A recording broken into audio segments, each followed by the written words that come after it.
Did you take out a loan or something? Margaret laughed mockingly, and I said to her, "Who are you mistaking me for? Oh, maybe you're talking about your husband's future." For decades, Margaret had drained my earnings, dismissing me as an ATM that automatically saves money. Margaret thought she had taken everything from me, but the me from 30 years ago finally fought back. My name is Daniel, and I'm a 59-year-old employee at an electronics manufacturer. I live with my wife, Margaret, who is 4 years younger than me. We met when Margaret was working at an electronics store. I was 25 and she was 21 at the time. I visited the store as part of market research for my company's products, and Margaret was the guide assigned to show me around. She was efficient, had great customer service skills, and was incredibly beautiful. I was instantly captivated by her. After finishing the market research and completing some work back at the office, I decided to visit the store again. I was a bit hesitant, worried that I might come off as creepy, but I felt this might be my only chance. So, I decided to take the risk and express my feelings to her, even if it meant facing rejection. When I arrived at the store, it seemed she was just finishing her shift as I saw her in the parking lot. Before I could approach her, she noticed me and ran over with a smile. Daniel, right? Thank you for earlier. What brings you here? I was so captivated by her running straight towards me that I couldn't respond to her question. What's wrong? Please go out with me with marriage in mind. As soon as I realized what I had said, I braced myself for rejection. But her response was unexpected. I was thinking the same thing. It must be fate. From then on, everything fell into place as if fate was guiding us. And 2 years after we started dating, we got married. And with our marriage, I found a new dream. After we got married, Margaret said she wanted to quit her job. I loved seeing her work and tried to convince her that she didn't need to quit, but she was adamant about becoming a homemaker to spend more time together. Since I was earning enough to support us without her working, we decided that Margaret would stay at home and support me as a housewife. Not long after we got married, we started hoping for children, but years passed without any luck. We talked about going to the hospital, but Margaret said, "As long as I have you, Daniel, that's enough," and she didn't want to pursue treatment. So we vowed to spend our lives together, just the two of us. This strengthened my resolve to achieve the dream I had set when we got married, and I threw myself into my work. Thanks to my efforts, I was promoted to manager within a few years. Both my work and personal life were fulfilling, and I was living a happy life. One day, Margaret approached me saying she needed to talk. I felt a bit uneasy seeing her so different from usual, but I tried to stay calm and asked, Is something wrong? I need $1,000. Her request caught me completely off guard. I gave her $2,500 every month for living expenses aside from rent, plus an additional $500 for her personal use. It wasn't an extravagant lifestyle, but I didn't think it was a small amount either, so I was a bit puzzled. I asked Margaret a simple question. What do you need it for? Why do you need to know? As soon as I asked, Margaret raised her voice and continued aggressively. Even though you've been promoted and your salary has increased, the amount of money I can spend freely hasn't changed. You're being too stingy. It's not fair that I'm the only one who has to scrimp and save. Yes, my salary has increased, but I've been putting that extra money into savings for our future. I explained, But Margaret's anger didn't subside. Then show me the savings account. Realizing it was my fault for not explaining properly, I quickly printed out the savings account information and showed it to her. Margaret snatched it from my hand and said, Give me the bank cards too. From now on, I'll manage everything. I was speechless, seeing this side of Margaret for the first time. She rummaged through the drawer where I kept the bank cards, took them all, and stormed out of the living room. From that point on, our relationship changed dramatically. I used to give Margaret a set amount of my salary each month, but now it was the opposite. Every payday, I was handed $50. Margaret even stopped doing housework, and our meals consisted of store-bought deli food. Even if I wanted to cook, I didn't have enough money to buy groceries, so I had to eat whatever Margaret provided. We stopped talking to each other, and whenever we did see each other, Margaret would just look at me with a sullen expression. There were more and more days when she wouldn't come home, and I knew almost nothing about where she was or what she was doing. One day, as this lifestyle continued, I suddenly felt weak on my way home and collapsed by the roadside. The voices of the concerned passersby who tried to help grew faint, and the next thing I knew, I woke up in a hospital bed. A nurse who was changing my floor noticed I was awake and called the doctor. The attending physician came and explained the cause of my collapse, which didn't surprise me. In short, it was malnutrition. Though I was still groggy, I was given a detailed explanation of my hospital stay and its costs. You can be discharged tomorrow, so if you have family, please have them pick you up just in case. I didn't think anyone would come even if I contacted them, but since I didn't have enough cash to pay for the hospital stay, I emailed Margaret explaining the situation and fell asleep. I awoke to the warm, somewhat nostalgic sound of a voice and found it was already morning. The bright morning sunlight was too sharp for my sleepy eyes, and in my hazy vision, I saw a scene that seemed like a dream. Margaret was standing by my bed. She was chatting with a nurse with a smile that reminded me of the Margaret from years ago. After finishing her conversation with the nurse, Margaret spoke to me. You can be discharged. Let's go home. Hearing her words directed at me for the first time in 20 years, I felt elated and responded with a smile. Yeah, let's go home. When I tried to carry my things, Margaret spoke up. I'll carry them. You're still recovering. I felt happy again, thinking that my collapse had reminded her of the love we once shared. But that happiness quickly disappeared. As soon as we left the hospital, Margaret silently thrust the bags at me. Stunned and unable to comprehend, I just stood there as she let go, causing the bags to drop to the floor. What are you doing? Carry your own stuff. Don't get cocky just because you collapsed. I'm taking a taxi home first. Watching Margaret's figure recede into the distance, I turned my vague suspicions into a certainty. I realized that my relationship with Margaret could no longer be repaired. To avoid the hassle of another hospital visit and to save on medical bills, I started receiving $500 from Margaret each month for food expenses. I gathered various information and learned to cook frugal meals, managing with a $500 monthly budget.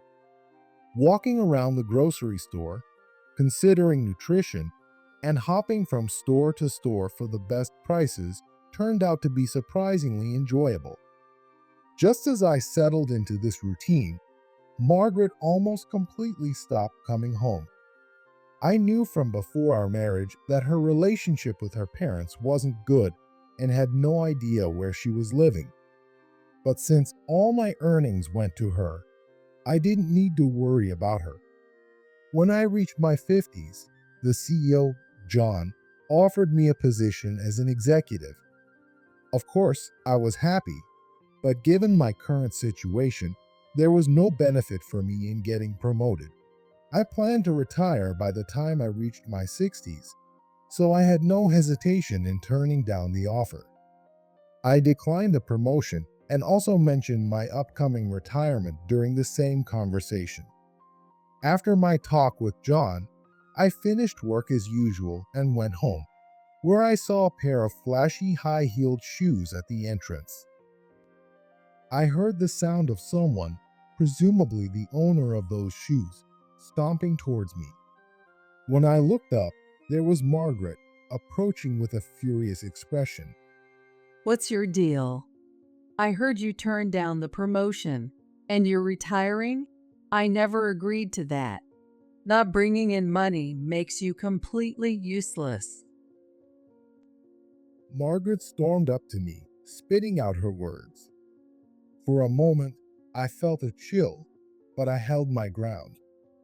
Just as I decided to declare the divorce I had been contemplating for years, she beat me to it. Let's divorce.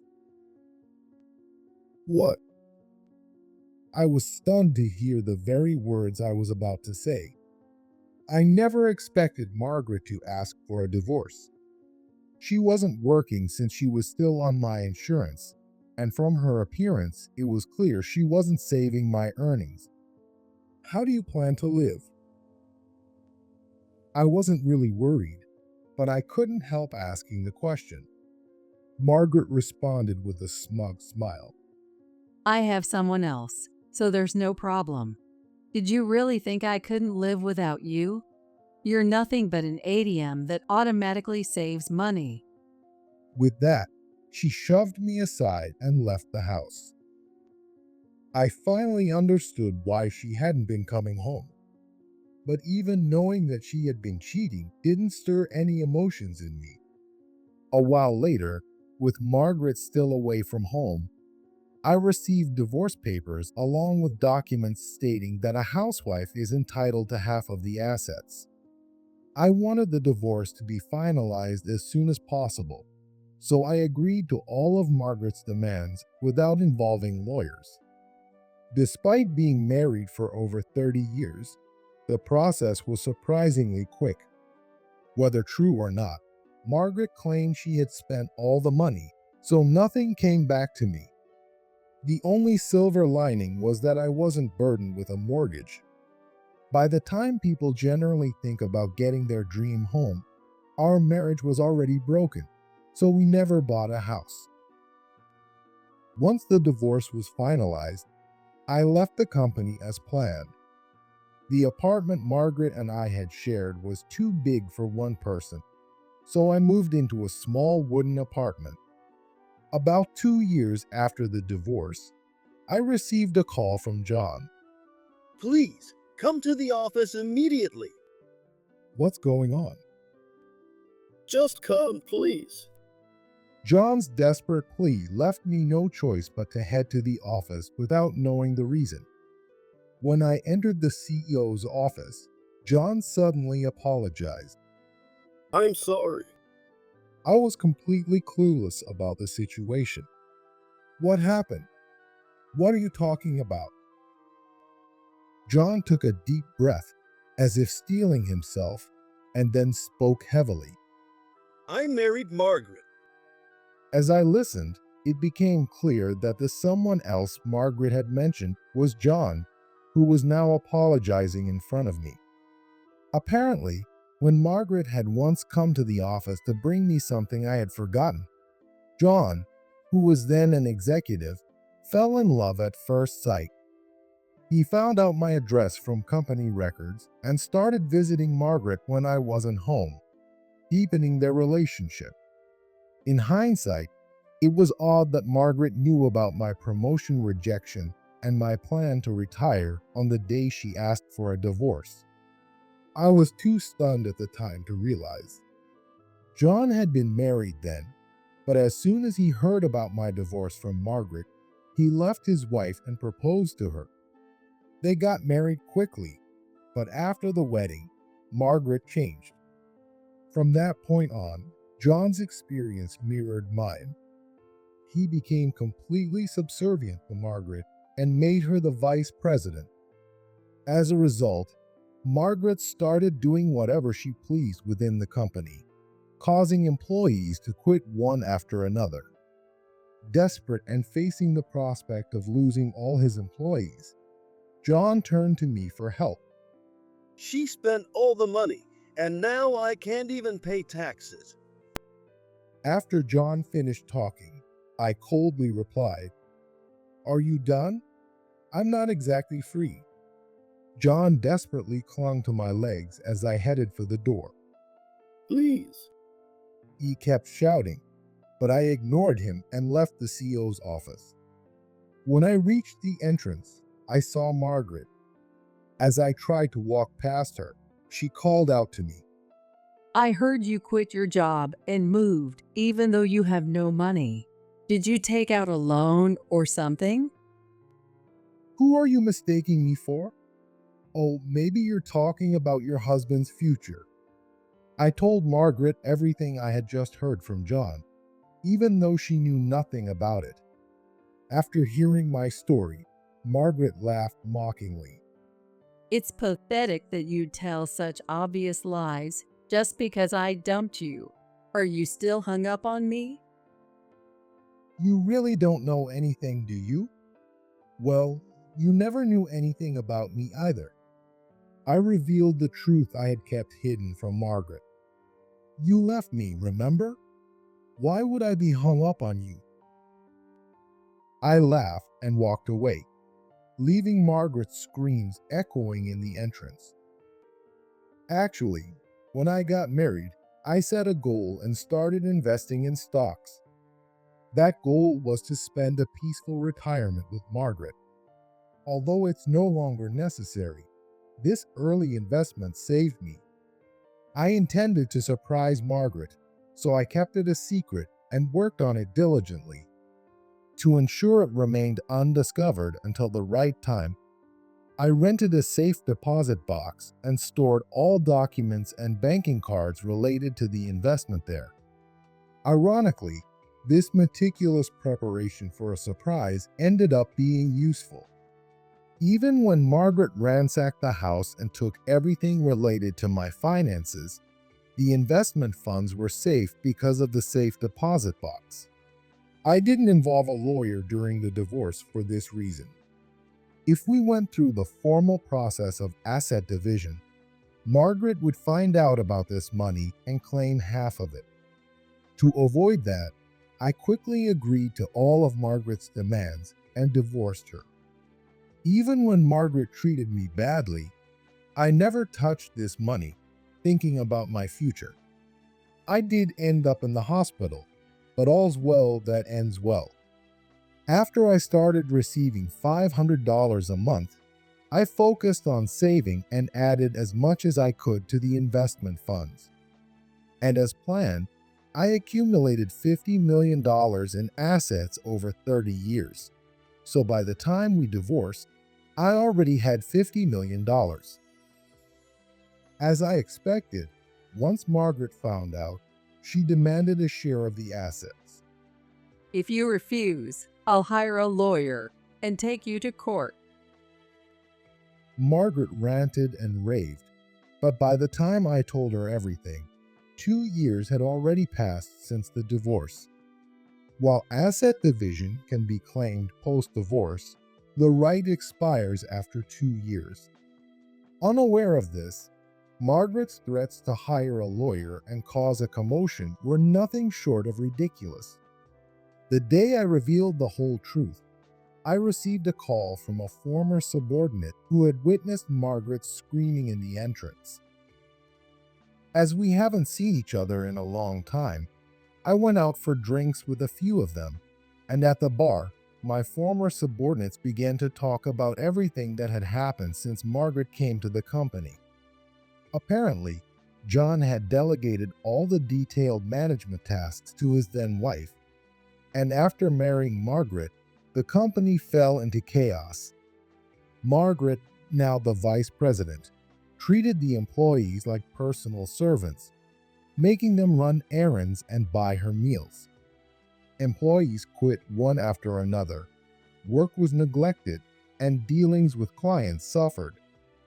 Gradually, rumors about John's affair and Margaret's outrageous behavior spread outside the company, causing clients to withdraw their business one after another. The remaining employees were all planning to resign together. As I listened to my former subordinates vent their frustrations, I felt deeply sorry. I'm sorry it turned out this way. I apologized to them as Margaret's former husband. Nobody blames you, Daniel. But they all said that in unison. Let's toast to Daniel's new life. They raised their glasses together as they said that. A few years after I started living as an investor, I attended a seminar to deepen my understanding of investments, where I met people around my age and made some investment friends. Later, during a drinking session with these friends as part of an information exchange, I shared my experiences. One of them, Alex, made a suggestion. Building up $50 million in assets over 30 years is inspiring for employees nationwide. Why don't you share your story on social media? Being unfamiliar with social media at my age, I initially hesitated. However, I wanted to help anyone suffering from family issues like I had, so I decided to take action. I began learning about social media, started a blog, and shared my investment knowledge. On more popular social media platforms, I also shared the details of my 30-year marriage. While my blog initially didn't attract much attention, my social media posts about my married life quickly gained a significant following. I received many comments from people who felt trapped at home, and I continued sharing to encourage them. One day, Alex, who came up with the idea of sharing on social media, called me. Daniel, I have someone I want you to meet. When I went to the designated place, I met an editor from a major publishing company. He explained that after seeing the response to my social media posts and reading my blog, he found the information very helpful and wanted to share it with a larger audience. I think people in your age group feel more connected to print media than to online articles. I was content with my current life and wasn't particularly drawn to the idea of publishing, but his words encouraged me to give it a try. Writing a book was different from blogging, as it involved others editing my work, which was challenging. However, the thrill of tackling new challenges at my age and the sense of accomplishment afterward became a source of purpose for me. With the support of those around me, I completed the book over a year, and it was successfully published. The tagline, "The Tragic Employee Who Made $50 million over 30 years," quickly became a hot topic on social media. The support and sharing from my followers helped my first book sell 50,000 copies. My blog's traffic also surged. Amid this, I received numerous requests from publishers and blogs for speaking engagements. We'll handle the management and planning. Would you consider giving a lecture? I was repeatedly asked this by the publisher. However, I had no desire for fame and didn't intend to show my face, so I always declined. But one letter changed my mind. The letter said, "Thanks to you, Daniel, I turned my life around when I was about to give up on everything. I want to meet you in person to express my gratitude." Reading this, I felt a strong desire to meet my supporters and thank them personally. Although I was reluctant to give a lecture, I decided to hold a book signing at a bookstore near the address listed in the letter. On the day of the signing, I thought there might be a chance no one would show up, but more people than I expected came, and I was able to meet the woman who had sent the letter. She had used a pen name in her letter, but her real name was Jane. We expressed our gratitude to each other and encouraged one another to enjoy the rest of our lives. After interacting with many people, and just as I was about to wrap up the signing event, something unexpected happened. Daniel, I turned toward the voice calling me from afar. Margaret? It was my ex-wife, Margaret. As soon as our eyes met, she rushed toward me at full speed. And then she said something astonishing. you still love me, don't you? This book is a love letter to me, right? And you held this book signing for me, didn't you? Margaret, spewing her completely misguided theories, tried to hug me but was stopped by the security guards. She went berserk. She started causing a commotion, and the police had to be called. The book signing event became chaotic for a while, but the police managed to calm things down, and no one was injured. Margaret was, of course, taken away by the police. Later, a person from the publishing company explained to me what the police had told them. Despite employees quitting in droves, Margaret continued to do as she pleased, and John, completely under her control, couldn't stop her. Eventually, all the employees left the company. Naturally, the company couldn't survive in such a state and had to file for bankruptcy. So, you don't need the money anymore. Margaret had even embezzled company funds. John finally reached his limit and demanded a divorce, but Margaret refused. Didn't he publish this book because he still has feelings for you? Desperate, John showed Margaret my book to incite her, leading to her actions that day. As for John, although he managed to get a divorce, he was left to repay the huge debts that Margaret had secretly accumulated in his name. After the incident at the book signing, the event at the bookstore spread widely, making my face well known to the public. Following police advice, I decided to move, as my address could be easily discovered. I considered moving as far away as possible, exploring various places, but none seemed right, and I was at a loss. Why not just leave the US altogether? Alex's suggestion suddenly made perfect sense. I had never thought about living abroad, but hearing stories from friends I met through my blog who lived overseas made me consider it a possibility. I explored various options and realized I didn't need to be tied to any specific location. So, I decided to take on another big challenge and move abroad. A while later, I visited a real estate agent in France to find a place. An investment friend who had been living in France since last year introduced me to an American-run real estate agency, which helped overcome the language barrier. How about this property? It's close to the beach, and if you live on a higher floor, the view is beautiful. I looked through the property details presented by the real estate agent. This is indeed a great property. Should we go for it? Yes, I think it's wonderful. Jane, sitting next to me, smiled.